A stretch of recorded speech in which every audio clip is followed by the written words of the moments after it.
ಓಂ ನಮೋ ವೆಂಕಟೇಶಾಯ. ಆಧ್ಯಾತ್ಮಿಕ ವಿಶೇಷಗಳಿಗೆ ಸ್ವಾಗತ. ಇಂದಿನ ಪ್ರಧಾನಾಂಶಗಳು.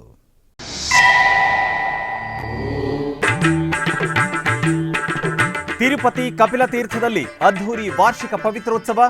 ಆದಿ ದಂಪತಿಗಳು ಪರಿವಾರ ದೇವತಾ ಮೂರ್ತಿಗಳಿಗೆ ಪವಿತ್ರ ಸಮರ್ಪಣೆ.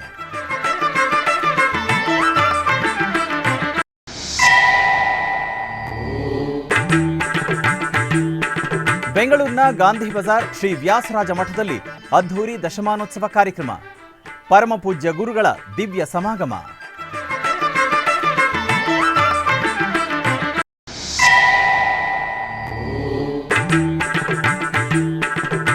ಉಡುಪಿ ಸಾಲಿಗ್ರಾಮ ಶ್ರೀ ಆಂಜನೇಯ ದೇವಸ್ಥಾನದಲ್ಲಿ ಶಾಸ್ತ್ರೋಕ್ತ ರಂಗಪೂಜೆ.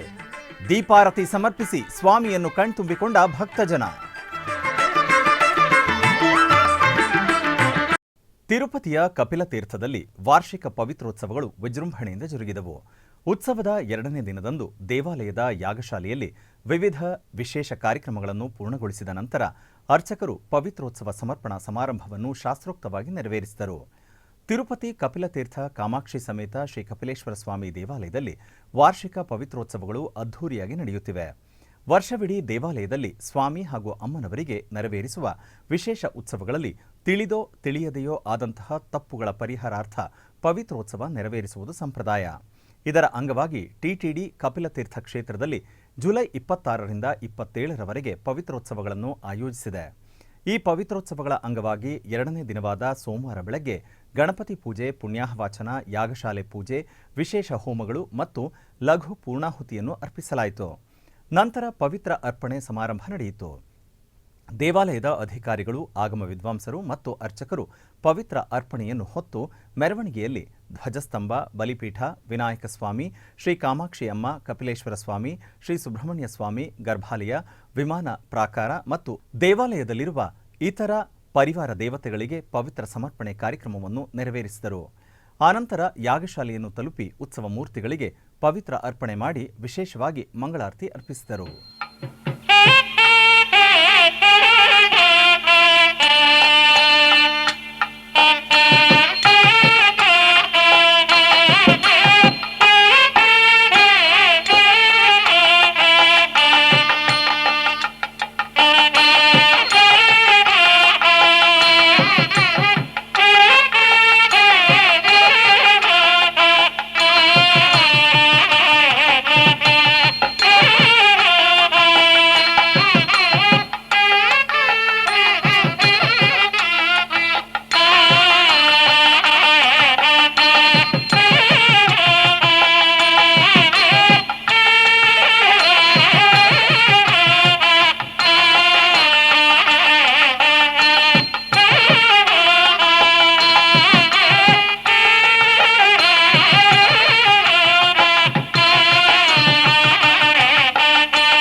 ಉಡುಪಿಯ ಸಾಲಿಗ್ರಾಮದ ಶ್ರೀ ಆಂಜನೇಯ ದೇವಸ್ಥಾನದಲ್ಲಿ ಪ್ರತಿನಿತ್ಯ ಸಂಜೆ ನಡೆಯುವ ರಂಗಪೂಜಾ ಸೇವೆಯು ನಡೆಯಿತು.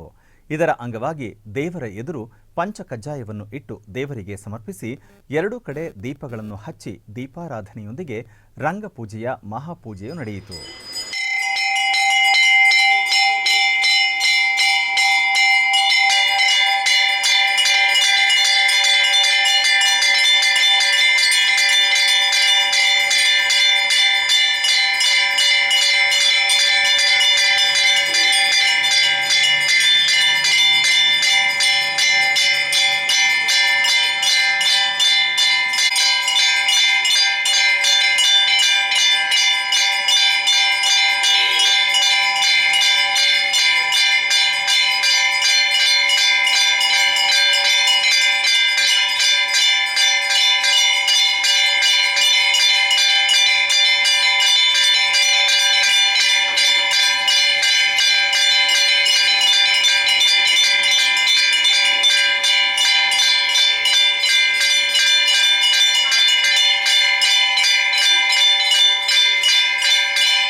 ಬೆಂಗಳೂರಿನ ಬಸವನಗುಡಿಯಲ್ಲಿರುವ ಶ್ರೀ ವ್ಯಾಸರಾಜ ಮಠ ಸೋಸಲೆ ಇಲ್ಲಿ ಶ್ರೀ 1008 ಶ್ರೀ ವಿದ್ಯಾಶ್ರೀಶತೀರ್ಥ ಶ್ರೀಪಾದಂಗಳವರ ಪೀಠಾರೋಹಣ ದಶಮಾನೋತ್ಸವ ಕಾರ್ಯಕ್ರಮ ವಿಜೃಂಭಣೆಯಿಂದ ಜರುಗಿತು. ಈ ನಿಮಿತ್ತ ಸಂಸ್ಥಾನ ಪೂಜೆ, ಸಾಮೂಹಿಕ ವಾಯುಸ್ತುತಿ ಪಾರಾಯಣ, ಯಂತ್ರೋದ್ಧಾರಕ ಹನುಮ ಸ್ತೋತ್ರ ಪಾರಾಯಣ ಸೇರಿದಂತೆ ವಿರಾಜ ಮೊದಲಾದ ಹೋಮ ನೆರವೇರಿಸಿ ಮಹಾಪೂರ್ಣಾಹುತಿ ಸಲ್ಲಿಸಲಾಯಿತು. ಈ ಕಾರ್ಯಕ್ರಮದಲ್ಲಿ ಮಂತ್ರಾಲಯ ಪೀಠಾಧಿಪತಿಗಳು ಶ್ರೀ 1008 ಶ್ರೀ ಸುಭದೇಂದ್ರ ತೀರ್ಥ ಶ್ರೀಪಾದಂಗಳು, ಶ್ರೀ ಉತ್ತರಾದಿ ಮಠ ಪೀಠಾಧಿಪತಿಗಳಾದ ಶ್ರೀ 1008 ಶ್ರೀ ಸತ್ಯಾತ್ಮ ತೀರ್ಥ ಶ್ರೀಪಾದಂಗಳವರು, ಶ್ರೀ ವಾದಿರಾಜ ಮಠದ ಶ್ರೀ 1008 ಶ್ರೀ ಸುಜಯನಿಧಿ ತೀರ್ಥ ಶ್ರೀಪಾದರು ಸೇರಿದಂತೆ ಪರಮಪೂಜ್ಯ ಗುರುಗಳು ಗಣ್ಯರು ಉಪಸ್ಥಿತರಿದ್ದರು. ಬಳಿಕ ಪರಮಪೂಜ್ಯರು ಕಾರ್ಯಕ್ರಮದ ಕುರಿತು ಎಸ್ವಿಬಿಸಿಯೊಂದಿಗೆ ಮಾತನಾಡಿದರು. ಅವರನ್ನು ಕೂಡ ಸ್ವಾಗತ ಮಾಡ್ತಾ ಅನೇಕ ಜನ ಶ್ರೋತೃವರ್ಗದವರು ಈ ಕಾರ್ಯಕ್ರಮದ ವೈಭವವನ್ನ ಕಣ್ತುಂಬಿಸಿಕೊಳ್ಳಿಕ್ಕೆ ಬಂದಿದ್ದಾರೆ. ಅವರಿಗೂ ಆತಂಕದ ಒಂದು ವಾತಾವರಣ ಇತ್ತು. ಯಾರಿಗೂ ಕೂಡ ಬೇಡವಾದ ಈ ಪ್ರಕ್ರಿಯೆ ಇದು. ನಿರ್ದೇಶಕರಾಗಿ ಸೇವೆ ಸಲ್ಲಿಸ್ತಾ ಇರುವಂತಹ ಸುಬೋಚಾಚಾರ್ಯರು ಅದರ ಬಗ್ಗೆ ವಿವರಣೆಯನ್ನು ಕೊಡಬೇಕು ಅಂತ ಕೇಳ್ಕೊಳ್ತೇನೆ. ಶ್ರೀ ಗುರುಭ್ಯೋ ನಮಃ. ಹರಿ ಓಂ. ಶ್ರೀ ಪರಮಾತ್ಮನೇ ರಚನೆ ಮಾಡಿರುವಂತಹ ಯಾವ ನ್ಯಾಯ ಪರಿಭಾಷೆಗಳಿದೆ ಅದನ್ನು ಅವರು ಸರ್ವಮೂಲಗಳಲ್ಲಿ ಟೀಕಾ ಗ್ರಂಥಗಳಲ್ಲಿ ಏನು ಉಲ್ಲೇಖ ಮಾಡಿದ್ದಾರೆ ಅದರ ಪೂರ್ತಿ ಸಂಕಲನ ಈ ಗ್ರಂಥಗಳಲ್ಲಿದೆ. ಈ ರೀತಿಯಾಗಿ ಪರಮಪೂಜ್ಯ ಶ್ರೀಪಾದಂಗಳವರ ಎರಡು ಕಣ್ಣಂತೆ ಇರುವಂಥದ್ದು ಈ ಎರಡು ಸಂಸ್ಥೆ, ಶ್ರೀ ವ್ಯಾಸತೀರ್ಥ ವಿದ್ಯಾಪೀಠ ಮತ್ತು ಶ್ರೀ ವ್ಯಾಸತೀರ್ಥ ಸಂಶೋಧನಾ ಪ್ರತಿಷ್ಠಾನ. ದೇವಪೂಜಾ ಚಂದ್ರಿಕಾ ಅಂತ ಹೇಳಿ ಇದು ಸಂಕ್ಷಿಪ್ತ ದೇವಪೂಜಾ ಸಹಿತವಾಗಿ ಎಲ್ಲ ರೀತಿಯ ತಂತ್ರಸಾರ ಮೊದಲಾಗಿರುವ ಪುಸ್ತಕ ಸಹಿತವಾಗಿ ಇದನ್ನು ಪ್ರಕಾಶಿಸಲಾಗಿದೆ. ಇನ್ನು ಮೂರನೇ ಪುಸ್ತಕ ತಾತ್ಪರ್ಯ ಚಂದ್ರಿಕಾ ಖಂಡನ ಅಂತ ಹೇಳಿ ಏನು ರಾಮಸುಬ್ಬ ಶಾಸ್ತ್ರಿಗಳು ಹಿಂದೆ ಖಂಡನಾಭಾಸವನ್ನು ಚಂದ್ರಿಕೆಗೆ ಬರೆದಿದ್ರು, ಅದಕ್ಕೆ ಉತ್ತರಾದಿ ಮಠದ ಪರಮಪೂಜ್ಯರಾಗಿರುವಂತಹ ಸತ್ಯಧ್ಯಾನ ತೀರ್ಥರು ಚಂದ್ರಿಕಾ ಮಂಡನವನ್ನು ಬರೆದಿದ್ರು. ಅಷ್ಟಲ್ಲದೆ ವ್ಯಾಸರಾಜ ಮಠದ ಹಿರಿಯ ವಿದ್ವಾಂಸರಾಗಿರುವಂತಹ ಭಕ್ತಿಯು ಸ್ವತಂತ್ರವಾದ ಭಕ್ತಿ ಅಲ್ಲ ಅಂತ ವ್ಯಾಸರಾಜರು ಸೂಚನೆ ಮಾಡುತ್ತಾರೆ. ಅದು ಪರಮಾತ್ಮನ ಮಹಿಮೆಯಿಂದಲೇ ಬಂದದ್ದು, ದೇವರ ಕೃಪೆಯಿಂದಲೇ ಇವರು ನನ್ನ ಮೇಲೆ ಭಕ್ತಿ ಮಾಡಬೇಕು ಅಂತ ದೇವರ ಇಚ್ಛೆ ಇದೆ ಅನ್ನೋದಕ್ಕೆ ಶ್ರೀಮದಾಚಾರ್ಯರು ದೇವರಲ್ಲಿ ಭಕ್ತಿ ಮಾಡುತ್ತಾರೆ. ಹಾಗಾಗಿ ಅಂಬುಜವಾದ ಪಾದ, ಆ ಪರಮಾತ್ಮನ ಪಾದ ಸ್ವರೂಪ ಹೇಗಿದೆ ಅಂದರೆ ಅಂಬುಜ, ಯೋಗ್ಯರಿಗೆ ತನ್ನಲ್ಲಿ ಸ್ನೇಹವನ್ನು ಹುಟ್ಟಿಸುವಂತಹದ್ದು. ಅಂತಹ ಭಗವಂತನ ಸ್ವರೂಪದಲ್ಲಿ ಪಾದದಲ್ಲಿ ಆಸಕ್ತರಾದವರು ಶ್ರೀಮದ್ ಆನಂದ ತೀರ್ಥ ಭಗವತ್ಪಾದಾಚಾರ್ಯರು. ಹಾಗಾಗಿ ಶ್ರೀಶ ಪಾದಾಂಬುಜಾಸಕ್ತ ಎಂಬುದಾಗಿ ಆ ಶ್ರೀಮದಾಚಾರ್ಯರನ್ನ ಕೊಂಡಾಡಿದ್ದಾರೆ. ಆಶ್ರಮದಲ್ಲಿಯೇ ಇದ್ದದ್ದು, ಅಂತಹ ಒಂದು ದೊಡ್ಡ ಸಾಧನೆಯನ್ನು ಮಾಡಿ ಪೀಠದ ಮೇಲೆ ಬಂದು ಕೂಡ ನಿರಂತರವಾಗಿ ಪಾಠ ಪ್ರವಚನಗಳನ್ನು ಮಾಡ್ತಾ ಇದ್ದಾರೆ. ಪ್ರಣವ ಅವರ ಮೊಮ್ಮಗ ನಿನ್ನೆ ನಮ್ಮ ಜೊತೆಗೆ ವಾಹನದಲ್ಲಿ ಬರುವಾಗ ತರ್ಕತಾಂಡವದ ಪರೀಕ್ಷೆಯನ್ನು ಕೊಡ್ತಾ ಬಂದ. ಅಭಿಮಾನ, ಪ್ರೀತಿ, ವಿಶ್ವಾಸಗಳು ಅದೇ ರೀತಿ ನಮ್ಮ ಗುರುಗಳಿಗೂ ಪಯೋನಿಧಿಗಳ ಕಾಲದಲ್ಲೇನೆ ಬಹಳ ವಿಶೇಷವಾದಂತಹ ಅನ್ಯೋನ್ಯವಾದ ಬಾಂಧವ್ಯ ಬೆಳೆದದ್ದು. ಅದೇ ರೀತಿ ಇವರ ಕಾಲದಲ್ಲಿಯೂ ಆ ಒಂದು ವಿಶೇಷವಾದ ಬಾಂಧವ್ಯ ಇದೇ ರೀತಿ ಇದ್ದು ಇನ್ನೂ ವಿಶೇಷವಾಗಿ ಬೆಳೆಯಲಿ. ಅದಕ್ಕೆ ಯಾವುದೇ ರೀತಿಯ ಅಡ್ಡಿ ಆತಂಕಗಳು ಬರದೇ ಇರೋ ಹಾಗೆ ಎಲ್ಲರೂ ಸಹಕಾರವನ್ನು ಮಾಡಬೇಕು ಎಂಬುದಾಗಿ ಅನಂತಾಚಾರ್ಯರು ಫಲ ಸಮರ್ಪಣೆಯನ್ನ ಮಾಡಬೇಕು ಅಂತ ಹೇಳಿ ಕೇಳ್ಕೊಳ್ತಾ ಇದ್ದೇನೆ. ಶ್ರೀ ವ್ಯಾಸರಾಜ ಮಠಾಧೀಶರಾದಂತಹ ಶ್ರೀ ವಿದ್ಯಾಶೇಷ ತೀರ್ಥ ಶ್ರೀಪಾದಂಗಳವರು ಉತ್ತರಾದಿ ಮಠಾಧೀಶರಿಗೆ ಶಾಲನ್ನ ಹೊದಿಸಿ ತಮ್ಮ ಅಭಿಮಾನವನ್ನ ವ್ಯಕ್ತಪಡಿಸ್ತಾ ಇದ್ದಾರೆ. ಶ್ರೀಯುತ ಅನಂತಾಚಾರ್ಯರು ಫಲ ಸಮರ್ಪಣೆಯನ್ನ ಮಾಡ್ತಾ ಇದ್ದಾರೆ. ನಮ್ಮ ಹೊಸಗುಡಿ ಎಮ್ಮೆಲೆಯಾಗಿರುವಂತಹ ಶ್ರೀಯುತ ರವಿ ಸುಬ್ರಹ್ಮಣ್ಯ ಅವರು ಎಲ್ಲ ಮಠಾಧೀಶರಿಗೂ ಕೂಡ ಒಂದು ಪೀಠ, ವ್ಯಾಸರಾಜ ಮಠದ ಪೀಠ, ಆ ಪೀಠದಲ್ಲಿ ಚಿಂತಾಮಣಿ ಸದೃಶರಾದಂತಹ ವ್ಯಾಸರಾಜ ಗುರು ಸಾರ್ವಭೌಮರು ವಿರಾಜಮಾನರಾಗಿ ಆ ಪೀಠದ ಒಂದು ಘನತೆಯನ್ನ, ಪೀಠದ ಉದ್ದೇಶವನ್ನು, ಪೀಠದ ನಿರ್ವಿಘ್ನತೆಗೆ ಬೇಕಾದ ಎಲ್ಲ ಅನುಗ್ರಹವನ್ನು ಅವರು ಮಾಡಿದ್ದಾರೆ. ಅಂತಹ ಒಂದು ಪೀಠಕ್ಕೆ ಪ್ರಸ್ತುತ ಪೀಠಾಧಿಪತಿಗಳಾಗಿ ಏನು ವಿರಾಜಮಾನರಾಗಿದ್ದಾರೆ ಶೇಷತೀರ್ಥ ಶ್ರೀಪಾದಂಗಳವರು, ಇವರ ಬಗ್ಗೆ ಒಂದು ಮಾತನ್ನು ನಾವು ನೆನಪಿಸಿಕೊಳ್ಬಹುದು. ಅಣುಮಧ್ವ ವಿಜಯದಲ್ಲಿ ಶ್ರೀಶ ಪ್ರೀತ್ಯೈ ಪ್ರಜಾತಃ ಎಂಬುದಾಗಿ ನಮ್ಮ ಮತಸ್ಥಾಪನಾಚಾರ್ಯರಾದ ವಾಯುದೇವರ ಆಚಾರ್ಯರ ಮಹಿಮೆಯನ್ನು ಹೇಳುವಾಗ ಶ್ರೀಶ ಪ್ರೀತ್ಯೈ ಪ್ರಜಾತಃ ಅಂತ ಭಗವಂತನ ಪ್ರೀತಿಗೋಸ್ಕರವಾಗಿ ಭಗವಂತನ ಪ್ರೀತಿಯಿಂದ ಜನಿಸಿರ್ತಕ್ಕಂಥವರು, ಅವತರಿಸಿರ್ತಕ್ಕಂಥವರು ನಮ್ಮ ಮತಸ್ಥಾಪನಾಚಾರ್ಯರಾದ ಮಧ್ವಾಚಾರ್ಯರು. ಅವರನ್ನು ಮತ್ತೊಮ್ಮೆ ಕರೆಯುವಾಗ ಶ್ರೀಶ ಪಾದ ಸರಸೀರುಹ ಭೃಂಗ ಅಂತ ಕರೆದಿದ್ದಾರೆ. ಭಗವಂತನ ಅವಯವಗಳಿಗೆ ಭೇದ ಅನ್ನುವಂಥದ್ದಿಲ್ಲ. ಭಗವಂತನ ವಿಷಯರಾಗಿರ್ತಕ್ಕಂತಹ ವಿದ್ಯಾಶ್ರೀಷತೀರ್ಥ ಶ್ರೀಪಾದಗಳವರು, ಅವರು ಭಗವಂತನ ಪಾದ ಅದರಲ್ಲಿ ಆಸಕ್ತರಾಗಿರ್ತಕ್ಕಂಥವ್ರು ಆಚಾರ್ಯರು. ಅವರ ಪಾದ ಅಂದರೆ ಅವರ ಶಾಸ್ತ್ರದಲ್ಲಿ ಆಸಕ್ತರಾಗಿರ್ತಕ್ಕಂಥವ್ರು ಯಾರು ಅಂತಂದರೆ ವಿದ್ಯಾಶ್ರೀಷತೀರ್ಥರು. ಈ 84 ವರ್ಷದ ವಯಸ್ಸಿನಲ್ಲಿಯೂ ಕೂಡ ಒಂದು ದಿನವೂ ಕೂಡ ಬಿಡದೆ ಶ್ರೀಮದ್ ಆಚಾರ್ಯರ ಸಿದ್ಧಾಂತದ ಪಾಠ ಪ್ರವಚನವನ್ನು ಆಸೇತು ಹಿಮಾಚಲ ಪರ್ಯಂತರ ಲೌಕಿಕ ವೈದಿಕ ಕ್ಷೇತ್ರಗಳಲ್ಲಿ ತಮ್ಮದೇ ಆದಂತಹ ರೀತಿಯಲ್ಲಿ ವಿವಿಧ ಭಾಷೆಗಳಲ್ಲಿ, ಸಂಸ್ಕೃತ, ಕನ್ನಡ, ಆಂಗ್ಲ ಭಾಷೆ ಮೊದಲಾದ ಭಾಷೆಗಳಲ್ಲಿ ಅಲ್ಲಿ ನಮ್ಮ ಆಚಾರ್ಯರ ಸಿದ್ಧಾಂತವನ್ನು ಪ್ರತಿನಿಧಿಸ್ತಾ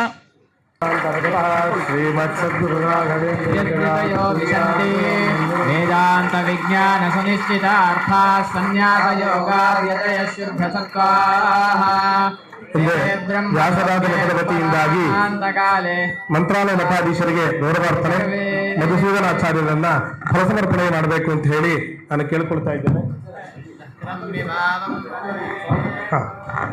ಶ್ರೀ ವ್ಯಾಸರಾಜ ಮಠಾಧೀಶರು ಮಂತ್ರಾಲಯ ಮಠಾಧೀಶರಿಗೆ ಶಾಲನ್ನ ಹೊದಿಸುವ ಮೂಲಕ ತಮ್ಮ ಅಭಿಮಾನವನ್ನ ವ್ಯಕ್ತಪಡಿಸ್ತಾ ಇದ್ದಾರೆ. ಮಧುಸೂದನಾಚಾರ್ಯರು ಫಲಸಮರ್ಪಣೆಯನ್ನ ಮಾಡ್ತಾ ಇದ್ದಾರೆ. ಪ್ರತಿಷ್ಠಿತ ಮಂತ್ರಾಲಯ ಮಠಾಧೀಶರು ಮತ್ತೆ ಉತ್ತರಾದಿ ಮಠಾಧೀಶರು ಪರಸ್ಪರ ಮಂತ್ರಾಲಯ ಮಠಾಧೀಶರು ಉತ್ತರಾದಿ ಮಠಾಧೀಶರಿಗೆ ಮತ್ತು ಶ್ರೀಪಾದರಾಜ ಮಠಾಧೀಶರಿಗೆ ಶಾಲನ್ನ ಹೊದಿಸುವ ಮೂಲಕ ತಮ್ಮ ಅಭಿಮಾನವನ್ನ ವ್ಯಕ್ತಪಡಿಸ್ತಾ ಇದ್ದಾರೆ.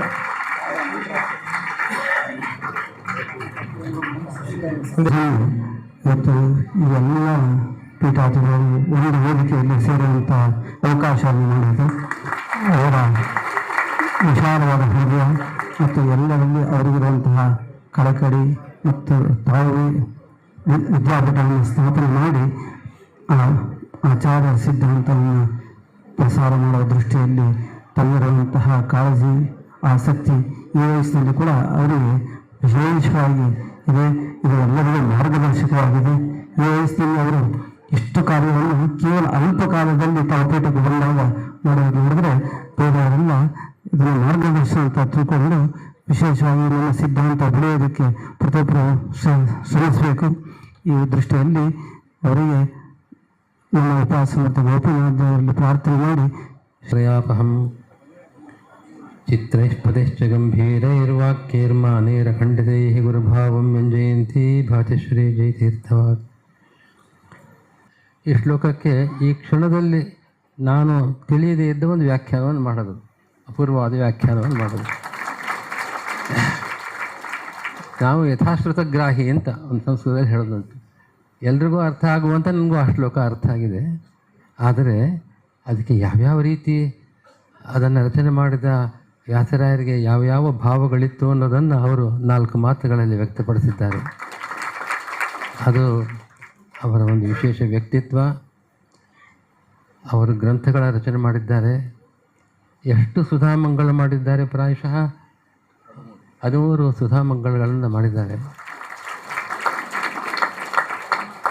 ಬ್ರಹ್ಮಚರ್ಯಾಶ್ರಮದಿಂದ ನೇರವಾಗಿ ಯತ್ಯಾಶ್ರಮಕ್ಕೆ ಬಂದು ಮಠದ ನಮ್ಮ ವ್ಯಾಸರಾಜರ ಗುರುಗಳಾದ ಶ್ರೀಪಾದರಾಜ ಮಠದ ಶ್ರೀಗಳವರು ನನ್ನಲ್ಲಿ ತೋರಿಸ್ತಕ್ಕಂಥ ಅಭಿಮಾನ. ಅವರು ನನಗಿಂತ ಚಿಕ್ಕವರು, ಯಾಕೆ ಅಂತಂದರೆ ಕೇವಲ 5 ವರ್ಷ ಅಷ್ಟೇ. ಈ ರೀತಿಯಾಗಿ ನಮ್ಮ ಈ ಸೌಹಾರ್ದ ಶಾಶ್ವತವಾಗಿರಬೇಕು. ಅದರಿಂದ ನಾವು ಎಲ್ಲ ಮಠಗಳು ಸೇರಿ ಮಾಡಬೇಕಾದ ಕಾರ್ಯಗಳು ಏನಿದೆ ಅದೆಲ್ಲ ವಿಶೇಷವಾಗಿ ನಡೆಯಲಿ, ವಿಶೇಷವಾಗಿ ಜ್ಞಾನ ಕಾರ್ಯಗಳು ನಡೆಯಲಿ ಅಂತ ನಾನು ಮಾತಾಡ್ತೇನೆ. ಪರಿವಾರದ ಇದೊಂದು ಕುಟುಂಬ, ಯತಿಗಳ ಕುಟುಂಬ. ಈ ಕುಟುಂಬದಲ್ಲಿ ಹಿರಿಯಣ್ಣ ಅಂತಂದರೆ ಶ್ರೀಮದ್ ಉತ್ತರಾದಿ ಮಠಾಧೀಶರು. ಅವರು ಪೀಠಕ್ಕೆ ಬಂದದ್ದು ನಾನು ತಿಳಿದಂತೆ 1996ನೇ ಇಸ್ವಿ. 2026 ಅಂದರೆ 30 ವರ್ಷ ವಯಸ್ಸು. ಆನಂತರ ನಮ್ಮ ಅಣ್ಣ ಅಂತಂದರೆ ಶ್ರೀ ರಾಘವೇಂದ್ರ ಸ್ವಾಮಿ, ಅವರು ಪೀಠಕ್ಕೆ ಬಂದದ್ದು 2013. ಹೀಗಾಗಿ ಒಂದು 13-14 ವರ್ಷಗಳಾಗಿದೆ. ಅನಂತರ ಅವರು ನಮ್ಮ ಜ್ಯೇಷ್ಠ ಭ್ರಾತೃಗಳು. ನನ್ನ ವಯಸ್ಸು ಕೇವಲ 10 ವರ್ಷ ಮಾತ್ರ. ಈ ಪರಿವಾರ ಇದೊಂದು ಕುಟುಂಬ, ಯತಿಗಳ ಕುಟುಂಬ. ಈ ಕುಟುಂಬದಲ್ಲಿ ಹಿರಿಯ ಅಣ್ಣ ಅಂತಂದರೆ ಶ್ರೀಮದ್ ಋತುರಾಜ ಮಠಾಧೀಶರು. ಅವರು ಪೀಠಕ್ಕೆ ಬಂದದ್ದು ನಾನು ತಿಳಿದಂತೆ 1996ನೇ ಇಸ್ವಿ. 2026 ಅಂದರೆ 30 ವರ್ಷ ವಯಸ್ಸು. ಅನಂತರ ನಮ್ಮ ಅಣ್ಣ ಅಂತಂದರೆ ಶ್ರೀ ರಾಘವೇಂದ್ರ ಸ್ವಾಮಿ,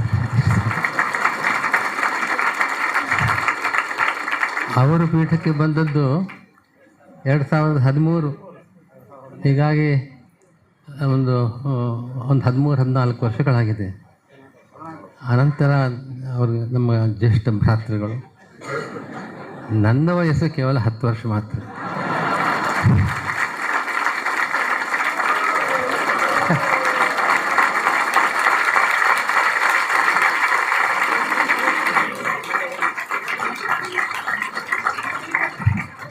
ಹೀಗಾಗಿ ಈ ಪರಿವಾರದಲ್ಲಿ ಹಿರಿಯಣ್ಣ ಅವರು ಚಿಕ್ಕ ತಮ್ಮನ ಮೇಲೆ ತುಂಬ ವಾತ್ಸಲ್ಯವನ್ನು ತೋರಿಸ್ತಕ್ಕಂಥದ್ದು ಸ್ವಭಾವ, ಅದನ್ನು ಅವರು ತೋರಿಸಿದ್ದಾರೆ.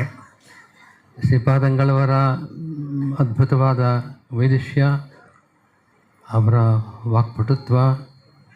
ಈಗಾಗಲೇ ನಾವು ಒಂದು ವ್ಯಾಸರಾಜರ ಶ್ಲೋಕ, ಜಯತೀರ್ಥರನ್ನು ಕೊಂಡಾಡ್ತಕ್ಕಂಥ ಶ್ಲೋಕ, ಶ್ರೀಪಾದಾಂಬುದಾಸಕ್ತ ಕರುಣಾಪೂರ ಶೀತಲ ಮಧ್ವಾಕ್ಷೋ ಮರದಂಶೋ ಮೇ ಸಂತಾಪಾನ್ ಹಂತಸಂತತಂ. ಈ ಶ್ಲೋಕಕ್ಕೆ ಈ ಕ್ಷಣದಲ್ಲಿ ನಾನು ತಿಳಿಯದೇ ಇದ್ದ ಒಂದು ವ್ಯಾಖ್ಯಾನವನ್ನು ಮಾಡೋದು, ಅಪೂರ್ವವಾದ ವ್ಯಾಖ್ಯಾನವನ್ನು ಮಾಡೋದು. ನಾವು ಯಥಾಶ್ರುತಗ್ರಾಹಿ ಅಂತ ಒಂದು ಸಂಸ್ಕೃತದಲ್ಲಿ ಹೇಳೋದಂತೆ. ಎಲ್ರಿಗೂ ಅರ್ಥ ಆಗುವಂಥ ನನಗೂ ಆ ಶ್ಲೋಕ ಅರ್ಥ ಆಗಿದೆ. ಆದರೆ ಅದಕ್ಕೆ ಯಾವ್ಯಾವ ರೀತಿ ಅದನ್ನು ರಚನೆ ಮಾಡಿದ ವ್ಯಾಸರಾಯರಿಗೆ ಯಾವ್ಯಾವ ಭಾವಗಳಿತ್ತು ಅನ್ನೋದನ್ನು ಅವರು 4 ಮಾತುಗಳಲ್ಲಿ ವ್ಯಕ್ತಪಡಿಸಿದ್ದಾರೆ. ಅದು ಅವರ ಒಂದು ವಿಶೇಷ ವ್ಯಕ್ತಿತ್ವ. ಅವರು ಗ್ರಂಥಗಳ ರಚನೆ ಮಾಡಿದ್ದಾರೆ. ಎಷ್ಟು ಸುಧಾಮಂಗಳ ಮಾಡಿದ್ದಾರೆ, ಪ್ರಾಯಶಃ 13 ಸುಧಾಮಂಗಳಗಳನ್ನು ಮಾಡಿದ್ದಾರೆ. ಬ್ರಹ್ಮಚರ್ಯಾಶ್ರಮದಿಂದ ನೇರವಾಗಿ ಯತ್ಯಾಶ್ರಮಕ್ಕೆ ಬಂದು ಕೋಲಾರ ಜಿಲ್ಲೆಯ ಮುಳಬಾಗ್ಲು ನಗರದ ವಿಠಲಕುಂಟೆಯ ಸಮೀಪದ ಶ್ರೀಪಾದರಾಜ ಮಠದಲ್ಲಿ ತಪ್ತಮುದ್ರಾ ಕಾರ್ಯಕ್ರಮ ಜರುಗಿತು. ಇದರ ಅಂಗವಾಗಿ ಶ್ರೀಪಾದರಾಜ ಮಠದ ಪೀಠಾಧೀಶರಾದ ಶ್ರೀ ಶ್ರೀ ಸುಜಯನಿಧಿ ತೀರ್ಥ ಶ್ರೀಪಾದಂಗಳವರಿಂದ ಭಕ್ತರಿಗೆ ತಪ್ತಾಮುದ್ರಾ ಕಾರ್ಯಕ್ರಮ ಜರುಗಿತು.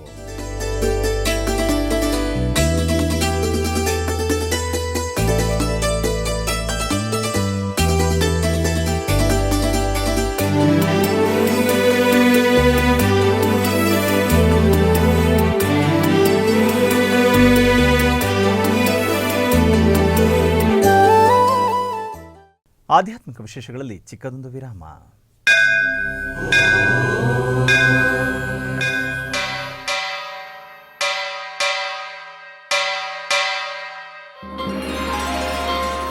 ಶ್ರೀ ವೆಂಕಟೇಶ ಉತ್ಸವ ಪ್ರಿಯನಾದ ವೆಂಕಟೇಶ್ವರನಿಗೆ ಪ್ರತಿನಿತ್ಯ ನಡೆಯುವ ಸೇವೆಗಳು.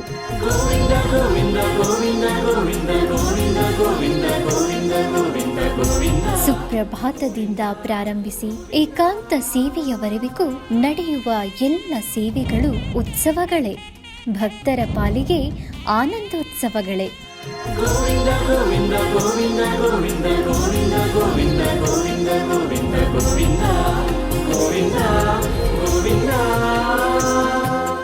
ತಿರುಮಲ ತಿರುಪತಿ ದೇವಸ್ಥಾನಂನ ಶ್ರೀ ವೆಂಕಟೇಶ್ವರ ಭಕ್ತಿವಾಹಿನಿ ಪರಬ್ರಹ್ಮ ಸ್ವರೂಪನಿಗೆ ಜರುಗುವ ಸೇವೆಗಳನ್ನು ಕನ್ನಡ ವ್ಯಾಖ್ಯಾನಗಳಲ್ಲಿ ಪ್ರಸ್ತುತಪಡಿಸುವುದರ ಮೂಲಕ ಕನ್ನಡಿಗರ ಮನಗಳಿಗೆ ಆಧ್ಯಾತ್ಮಿಕ ಆನಂದವನ್ನು ತುಂಬಲಿದೆ. ವೀಕ್ಷಿಸಿ ನಿಮ್ಮ ಶ್ರೀ ವೆಂಕಟೇಶ್ವರ ಭಕ್ತಿವಾಹಿನಿ 3 ಕನ್ನಡದಲ್ಲಿ. ಆಧ್ಯಾತ್ಮಿಕ ವಿಶೇಷಗಳಿಗೆ ಪುನಃ ಸ್ವಾಗತ. ಟಿಟಿಡಿ ಆಧ್ವರ್ಯದಲ್ಲಿರುವ ಎಲ್ಲ ಅನುಬಂಧ ಆಲಯಗಳಲ್ಲಿ ಅನ್ನಪ್ರಸಾದ ನೆರವೇರಿಸಬೇಕೆಂಬ ಸಂಕಲ್ಪವನ್ನು ಟಿಟಿಡಿ ಚೇರ್ಮನ್ ಹಾಗೂ ಇಒ ಅವರು ನಿರ್ಧರಿಸಿದ್ದಾರೆ. ಈ ಪ್ರಯುಕ್ತ ಬೆಂಗಳೂರಿನ ವೈಯಾಲಿ ಕಾವಲಿನಲ್ಲಿರುವ ಟಿಟಿಡಿ ಅನುಬಂಧ ಆಲಯವಾದ ಶ್ರೀ ವೆಂಕಟೇಶ್ವರ ಸ್ವಾಮಿ ದೇವಾಲಯದಲ್ಲಿ ಪ್ರತಿದಿನ ಅನ್ನ ಸಂತರ್ಪಣೆ ನೆರವೇರುತ್ತಿದೆ. ಸಪ್ತಗಿರಿ ವಾಸನನ್ನು ದರ್ಶಿಸಲು ಬರುವ ಭಕ್ತರು ಸ್ವಾಮಿಯನ್ನು ದರ್ಶಿಸಿ ಕಲ್ಯಾಣ ಚಕ್ರವರ್ತಿಯ ಪ್ರಸಾದವನ್ನು ಸ್ವೀಕರಿಸಿ ಶ್ರೀಮನ್ನಾರಾಯಣನ ಕೃಪೆಗೆ ಪಾತ್ರರಾಗುತ್ತಿದ್ದಾರೆ. ಭಕ್ತರು ತಮ್ಮ ಶುಭ ಕಾರ್ಯಗಳಾದ ಜನ್ಮದಿನ, ಮದುವೆ ವಾರ್ಷಿಕೋತ್ಸವ, ಷಷ್ಠಿಪೂರ್ತಿ ಇನ್ನು ಅನೇಕ ಶುಭ ಕಾರ್ಯಗಳಲ್ಲಿ ನಿತ್ಯ ನಿರ್ವಹಿಸಲಿರುವ ಅನ್ನದಾನಕ್ಕೆ ತಮ್ಮ ಉದಾರ ಮನಸ್ಸಿನಿಂದ ಅನ್ನಪ್ರಸಾದವನ್ನು ನೆರವೇರಿಸಲು ಇಚ್ಛೆ ಇದ್ದವರು ಬೆಂಗಳೂರಿನ ಟಿಟಿಡಿ ಆಲಯದ ಪ್ರಧಾನ ಕಚೇರಿಗೆ ಸಂಪರ್ಕಿಸಬೇಕಾಗಿ ವಿನಂತಿ. ಚಿದಂಬರಂ ಶ್ರೀ ಮಾರಿಯಮ್ಮ ದೇವಾಲಯದ ರಥೋತ್ಸವವು ಭಾನುವಾರ ಅತ್ಯಂತ ವಿಜೃಂಭಣೆಯಿಂದ ನೆರವೇರಿತು. ಶ್ರೀ ಮಾರಿಯಮ್ಮ ದೇಗುಲದ ಆಷಾಢ ಮಾಸದ ಉತ್ಸವವು ಕಳೆದ 17ರಂದು ಧ್ವಜಾರೋಹಣದೊಂದಿಗೆ ಆರಂಭಗೊಂಡಿತು. ಭಾನುವಾರದಂದು ರಥೋತ್ಸವ ಜರುಗಿತು. ರಥವು 4 ಪ್ರಮುಖ ರಸ್ತೆಗಳಲ್ಲಿ ಸಂಚರಿಸಿ ಪುನಃ ಆಲಯ ತಲುಪಿತು. ಇದಕ್ಕೂ ಮುನ್ನ ನಟರಾಜ ದೇಗುಲದಿಂದ ಜಯಸೂರ್ಯ ದೀಕ್ಷಿತರ ನೇತೃತ್ವದಲ್ಲಿ ಮೆರವಣಿಗೆಯಲ್ಲಿ ಬಂದು ಶ್ರೀ ಮಾರಿಯಮ್ಮ ದೇವಿಗೆ ರೇಷ್ಮೆ ವಸ್ತ್ರವನ್ನು ಸಮರ್ಪಿಸಿ ಮಹಾದೀಪಾರಾಧನೆ ಮಾಡಿದ ನಂತರ ರಥೋತ್ಸವವು ಆರಂಭವಾಯಿತು. ರಥೋತ್ಸವದಲ್ಲಿ ಅಧಿಕ ಸಂಖ್ಯೆಯಲ್ಲಿ ಭಕ್ತರು ಪಾಲ್ಗೊಂಡು ಕೃತಾರ್ಥರಾದರು.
ಚಿಕ್ಕಬಳ್ಳಾಪುರ ಜಿಲ್ಲೆ ಚಿಂತಾಮಣಿ ನಗರದ ಎನ್ಆರ್ ಬಡಾವಣೆಯಲ್ಲಿರುವ ಶ್ರೀ ಪಾಂಡುರಂಗ ರುಕ್ಮಿಣಿ ಮಂದಿರದಲ್ಲಿ ಪ್ರಥಮ ಏಕಾದಶಿ ಪ್ರಯುಕ್ತ ವಿಶೇಷ ಪೂಜೆಗಳನ್ನು ಹಮ್ಮಿಕೊಳ್ಳಲಾಗಿತ್ತು. ಈ ನಿಮಿತ್ತ ದೇವಾಲಯವನ್ನು ವಿಶೇಷ ವಿದ್ಯುತ್ ದೀಪಗಳಿಂದ ಅಲಂಕಾರಗೊಳಿಸಿ ಭಕ್ತರು ಶ್ರೀ ಪಾಂಡುರಂಗ ಸ್ವಾಮಿ ಪಾದಗಳನ್ನು ಸ್ಪರ್ಶಿಸಿ ಪೂಜೆಯನ್ನು ಸಲ್ಲಿಸಿದರು. ಈ ವೇಳೆ ಅಧಿಕ ಸಂಖ್ಯೆಯಲ್ಲಿ ಭಕ್ತಾದಿಗಳು ಪಾಲ್ಗೊಂಡಿದ್ದರು. ಬೆಂಗಳೂರಿನ ಪೂರ್ವ ತಾಲೂಕಿನ ಇಮ್ಮಡಿಹಳ್ಳಿಯಲ್ಲಿ ಶ್ರೀ ಪ್ರಸನ್ನ ವೆಂಕಟರಮಣ ಸ್ವಾಮಿ ದೇವಸ್ಥಾನದಲ್ಲಿ 58ನೇ ವರ್ಷದ ಆಷಾಢ ಮಾಸದ ಪ್ರಥಮ ಏಕಾದಶಿ ಪ್ರಯುಕ್ತ ವಿಶೇಷ ಪೂಜೆಗಳು ಮತ್ತು ಶ್ರೀನಿವಾಸ ಕಲ್ಯಾಣೋತ್ಸವ ಅದ್ಧೂರಿಯಾಗಿ ಮಾಡಲಾಯಿತು. ಈ ನಿಮಿತ್ತ ಮೊದಲಿಗೆ ಶ್ರೀ ಭೂನಿಳ ಸಮೇತ ಶ್ರೀ ವೆಂಕಟರಮಣ ಸ್ವಾಮಿ ಮೂಲ ದೇವರಿಗೆ ಬಗೆ ಬಗೆಯ ಪುಷ್ಪಗಳಿಂದ ನಯನ ಮನೋಹರವಾಗಿ ಅಲಂಕಾರ ಮಾಡಿ ಮಂಗಳಾರತಿ ಸಮರ್ಪಿಸಿ ತದನಂತರ ಉತ್ಸವ ಮೂರ್ತಿಗಳಿಗೆ ಬಗೆ ಬಗೆಯ ಪುಷ್ಪಗಳಿಂದ ಅಲಂಕರಿಸಿ ಕಾಶಿ ಯಾತ್ರೆ ಶಾಸ್ತ್ರ ಕಾರ್ಯಕ್ರಮ ನೆರವೇರಿಸಲಾಯಿತು. ತದನಂತರ ಉತ್ಸವ ಮೂರ್ತಿಗಳನ್ನು ಕಲ್ಯಾಣೋತ್ಸವ ವೇದಿಕೆಯಲ್ಲಿ ಆಸೀನಗೊಳಿಸಿ ಪುಣ್ಯಾಹವಾಚನ, ವಿಶ್ವಕ್ಸೇನಾರಾಧನೆ, ಸಂಕಲ್ಪ ಪೂಜೆ ಸಲ್ಲಿಸಿ ನಂತರ ಕಂಕಣ ಧಾರಣೆ, ಯಜ್ಞೋಪವೀತ ಧಾರಣೆ, ಜೀರಿಗೆ ಶಾಸ್ತ್ರ, ಕನ್ಯಾದಾನ, ಮಾಂಗಲ್ಯ ಪೂಜೆ ಸಲ್ಲಿಸಿ ಬಳಿಕ ಮಾಂಗಲ್ಯ ಧಾರಣೆ ಮಾಡಿ ಅಕ್ಷತಾರೋಹಣ, ಪುಷ್ಪಾರ್ಚನೆ ಮಾಡಿ ಧೂಪದೀಪ ನೈವೇದ್ಯ ಅರ್ಪಿಸಿ ಮಹಾಮಂಗಳಾರತಿ ಬೆಳಗಲಾಯಿತು. ಈ ವೇಳೆ ಅಧಿಕ ಸಂಖ್ಯೆಯಲ್ಲಿ ಭಕ್ತಾದಿಗಳು ಆಗಮಿಸಿ ಕಲ್ಯಾಣೋತ್ಸವವನ್ನು ಕಣ್ತುಂಬಿಕೊಂಡು ದೇವರ ಅನುಗ್ರಹ ಪಡೆದರು.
ಕರ್ನಾಟಕದ ವಿಷ್ಣುಪುರಿಯಲ್ಲಿ ಲೋಕ ಕಲ್ಯಾಣಾರ್ಥವಾಗಿ ಶ್ರೀ ವಿಷ್ಣು ಸಹಸ್ರನಾಮ ಹೋಮ ವೈಭವದಿಂದ ಜರುಗಿತು.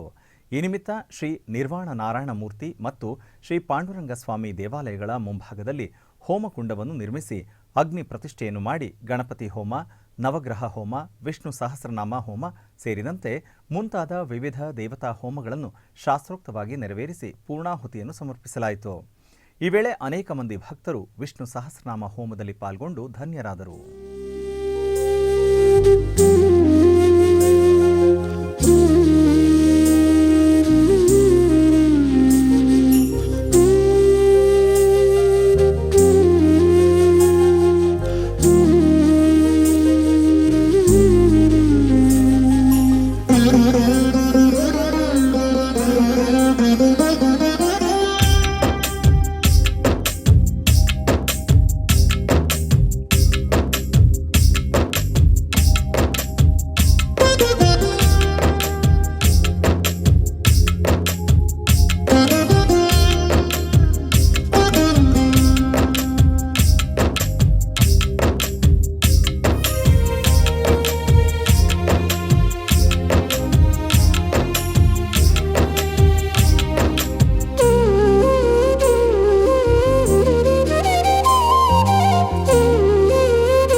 ಯದಾ ಯದಾ ಹಿ ಧರ್ಮಸ್ಯ ಗ್ಲಾನಿರ್ಭವತಿ ಭಾರತ ಅಭ್ಯುತ್ಥಾನಮಧರ್ಮಸ್ಯ ತದಾತ್ಮಾನಂ ಸೃಜಾಮ್ಯಹಂ.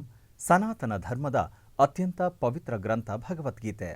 ಇದು ಮಹಾಭಾರತ ಮಹಾಕಾವ್ಯದ ಭೀಷ್ಮ ಪರ್ವದ ಒಂದು ಭಾಗವಾಗಿದ್ದು ಸುಮಾರು 700 ಶ್ಲೋಕಗಳನ್ನು ಒಳಗೊಂಡಿದೆ. ಕುರುಕ್ಷೇತ್ರ ಯುದ್ಧ ಆರಂಭವಾಗುವ ಮುನ್ನ ನಡೆಯುವ ಕೃಷ್ಣ ಮತ್ತು ಅರ್ಜುನರ ಸಂವಾದ ಇದಾಗಿದೆ. ಶ್ರೀಕೃಷ್ಣ ಪರಮಾತ್ಮನು ಅರ್ಜುನನಿಗೆ ಧರ್ಮ, ಕರ್ತವ್ಯ, ಆತ್ಮಸ್ವರೂಪ ಮತ್ತು ಮೋಕ್ಷದ ಬಗ್ಗೆ ಉಪದೇಶ ಮಾಡುತ್ತಾನೆ. ಭಗವದ್ಗೀತೆ ಮುಖ್ಯವಾಗಿ ಕರ್ಮಯೋಗ, ಜ್ಞಾನಯೋಗ, ಭಕ್ತಿಯೋಗ ಎಂಬ 3 ಯೋಗಗಳನ್ನು ಒಳಗೊಂಡಿದೆ. ಆಷಾಢ ಮಾಸದ ಪವಿತ್ರವಾದ ದೇವಶಯನಿ ಏಕಾದಶಿ, ಪ್ರಥಮ ಏಕಾದಶಿ, ಹರಿದಿನವೆಂದೇ ಹೇಳಲ್ಪಡುವ ಏಕಾದಶಿ ದಿನದಂದು ಬೆಂಗಳೂರಿನ ಚಾಮುಂಡಿ ನಗರದ ಶ್ರೀಮತಿ ಸಹನಾ, ಶ್ರೀ ರಘುವೀರ್, ಕುಮಾರಿ ಸುಧಾ ಅವರ ಮನೆಯಲ್ಲಿ ಸಂಕೀರ್ತನ ಭಜನಾ ಸಂಘದ ವತಿಯಿಂದ ಭಗವದ್ಗೀತೆಯ ಸಂಪೂರ್ಣ 18 ಅಧ್ಯಾಯಗಳ ಪಾರಾಯಣ ಕಾರ್ಯಕ್ರಮ ಭಕ್ತಿಪೂರ್ವಕವಾಗಿ ನಡೆಯಿತು.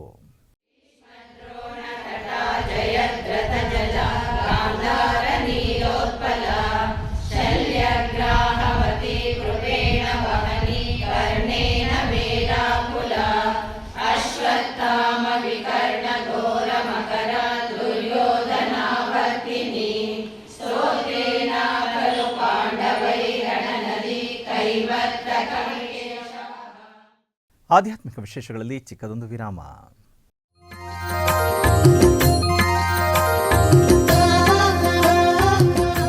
ಬೆಂಗಳೂರಿನ ವೈಯಾಲಿ ಕಾವಲ್ನಲ್ಲಿರುವ ಟಿಟಿಡಿ ಅನುಬಂಧ ಆಲಯವಾದ ಶ್ರೀ ವೆಂಕಟೇಶ್ವರ ಸ್ವಾಮಿ ದೇವಾಲಯದಲ್ಲಿ ನಿತ್ಯ ಕಲ್ಯಾಣ ಚಕ್ರವರ್ತಿಗೆ ಕಲ್ಯಾಣೋತ್ಸವ.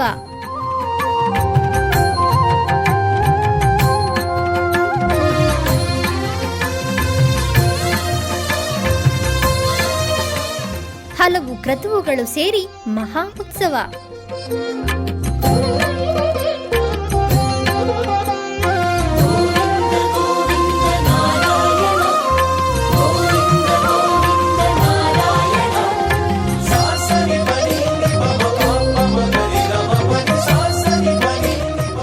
ಶ್ರೀದೇವಿ ಭೂದೇವಿ ಸಮೇತನಾದ ಆನಂದ ನಿಲಯನಿಗೆ ವೈಖಾನಸ ಆಗಮೋಕ್ತವಾಗಿ ಕಲ್ಯಾಣ.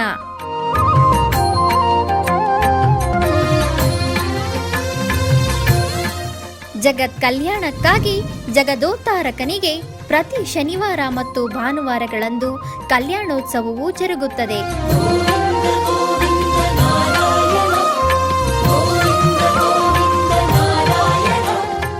ಹೆಚ್ಚಿನ ಮಾಹಿತಿಗಾಗಿ ವೈಯಾಲಿ ಕಾವಲ್ ಟಿಟಿಡಿ ಇನ್ಫಾರ್ಮೇಶನ್ ಸೆಂಟರ್ ಅನ್ನು ಸಂಪರ್ಕಿಸಿ. ಓಂ ನಮೋ ವೆಂಕಟೇಶಾಯ. ಆಧ್ಯಾತ್ಮಿಕ ವಿಶೇಷಗಳಿಗೆ ಪುನಃ ಸ್ವಾಗತ. ಕರ್ನಾಟಕದ ವಿವಿಧ ಪ್ರದೇಶಗಳಲ್ಲಿ ನಡೆದ ಸಾಂಸ್ಕೃತಿಕ ಕಾರ್ಯಕ್ರಮಗಳತ್ತ ಒಂದು ಕಿರುನೋಟ.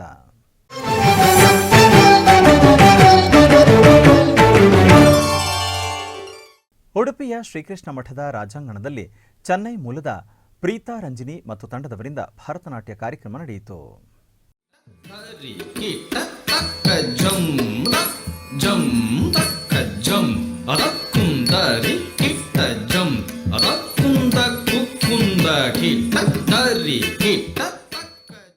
ಏಳು ಬೆಟ್ಟದ ಮೇಲೆ ಏನಿಹುದೋ ತಿರುಮಲರಾಯನ ದೇವಳವಿಹುದೋ ಗೋವಿಂದ ಗೋವಿಂದ ಎಂದು ಆಸ್ತಿಕ ಭಕ್ತವರ್ಗದ ಪರಿಪಾಲಕನಾದ ಪರಮಾತ್ಮನನ್ನು ಭಕ್ತವೃಂದ ತಮ್ಮ ಭಕ್ತಿ ಸಂಗೀತ ದೇವರನಾಮದ ಕಾರ್ಯಕ್ರಮದ ಮೂಲಕ ಹಾಡಿ ಸೇವೆ ಮಾಡುತ್ತಿದ್ದಾರೆ. ಇಂತಹ ಉತ್ತಮ ದೈವಿಕ ಕಾರ್ಯಕ್ರಮಗಳಿಗೆ ತಿರುಮಲ ತಿರುಪತಿ ದೇವಸ್ಥಾನ ನಿರಂತರ ಸಹಕರಿಸುತ್ತಾ ಬಂದಿದೆ. ನಾಡಿನಾದ್ಯಂತ ನಡೆಯುವ ನಮ್ಮ ಸನಾತನ ಧರ್ಮದ ಸಂಸ್ಕಾರ, ಸಂಪ್ರದಾಯ, ಸಂಸ್ಕೃತಿ ಸಂವರ್ಧನೆಯ ಪ್ರೋತ್ಸಾಹದ ಉತ್ತಮ ಕಾರ್ಯ ಮಾಡುತ್ತಿದೆ. ಶ್ರೀ ವೆಂಕಟೇಶ್ವರ ಭಕ್ತಿವಾಹಿನಿ ಈ ಅತ್ಯುನ್ನತ ಜ್ಞಾನ ಪರಂಪರೆಯನ್ನು ಭಕ್ತ ಜನಸಮೂಹಕ್ಕೆ ತಲುಪಿಸುವ ದೈವಿಕ ಸುದ್ದಿ ಪ್ರಸಾರದ ಕಾರ್ಯಕ್ರಮವನ್ನು ಕೈಗೊಂಡಿದೆ.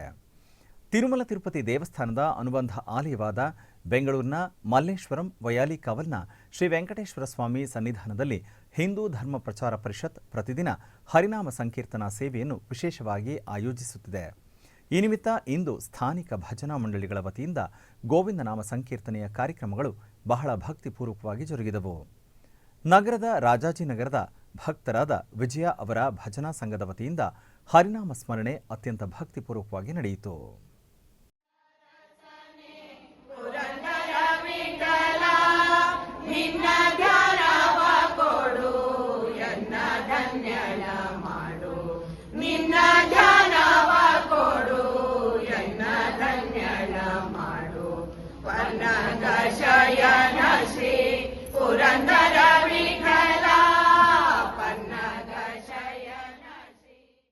ಮೈಸೂರಿನ ಹೆಬ್ಬಾಳ 2ನೇ ಹಂತದಲ್ಲಿರುವ ಕುಮಾರ್ ಕಲೆಮನೆ ಸಭಾಂಗಣದಲ್ಲಿ ನಡೆಯುತ್ತಿರುವ 75ನೇ ಅಂತಾರಾಷ್ಟ್ರೀಯ ನಿರಂತರ ಕಲೆಮನೆ ಉತ್ಸವದ ಅಂಗವಾಗಿ ಭರತನಾಟ್ಯ ಕಾರ್ಯಕ್ರಮ ನಡೆಯಿತು.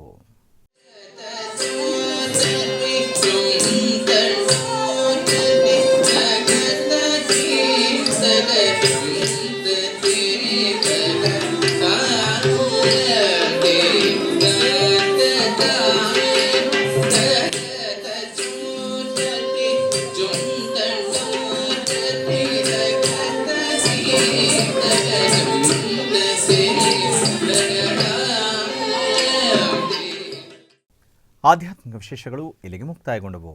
ಓಂ ನಮೋ ವೆಂಕಟೇಶಾಯ.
ಗೋವಿಂದ